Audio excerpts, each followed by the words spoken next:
beside her, I am the better man. When I look to leave her, I always stagger back again. Once I built an ivory tower so I could worship from above. When I climbed down to be set free, she took me in again. There's a big hard sun beating on the big people in the big hard world. When she comes to greet me, she is mercy at my feet. Yeah, when I see her pin her charm, she just throws it back at me. Once I dug an early grave to find a better land. Stepping stones, and those work very well for migratory birds.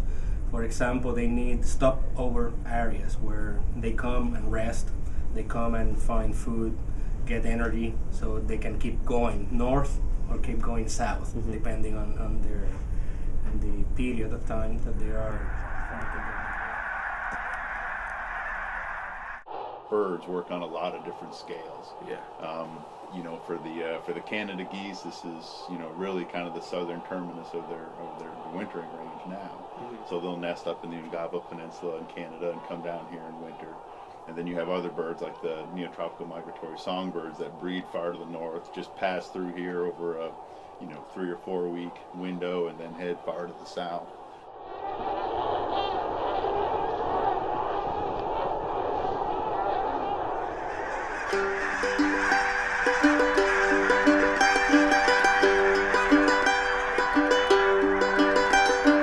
Such is the way of the world, you can never know just where to put all your faith and how will it grow. Those stopover areas are critical for the survival of many migratory birds. And that's one of the main reasons we have so many national wildlife refuges in the east coast of the United States. We have refuges from Maine all the way down to Puerto Rico and the U.S. Virgin Islands. And those basically follow the migratory patterns of many species. And so those are critical areas to protect and to manage.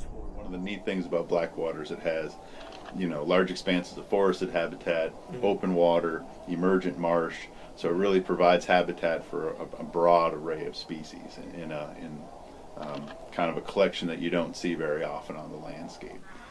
You know, a lot of marshes in this part of the world are, you know, fairly small, narrow, where we have these, you know, broad expanse, 100-acre, you know, blocks of marsh out there that provide habitat for a lot of, you know, marsh specialist species. Yeah, right now, some of the threats, some of them are obvious, like development and development encroaching into the National Wildlife Refuge system. Those buffer zones that are needed to protect, for example, the water quality coming into the refuge are shrinking because of development and fragmentation due to highways and roads and houses and all of that. So that's kind of one of the obvious threats. But right now we're facing another one that is at the global scale. Is sea level rise and climate change.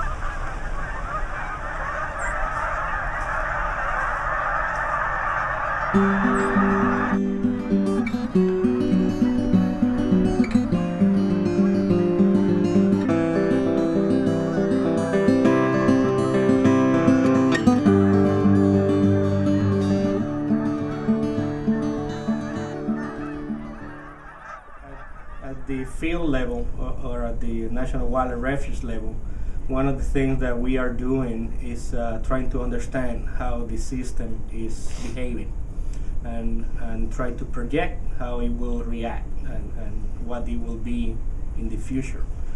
For that, for example, we have one model that we are using. It's called SLAM, Sea Level Rise Affecting Marshes model, that we are using it to at least get an idea of what might happen in 50 years, in 100 years. So that way we can design habitat restoration projects within the protected lands in the refuge or even on private lands.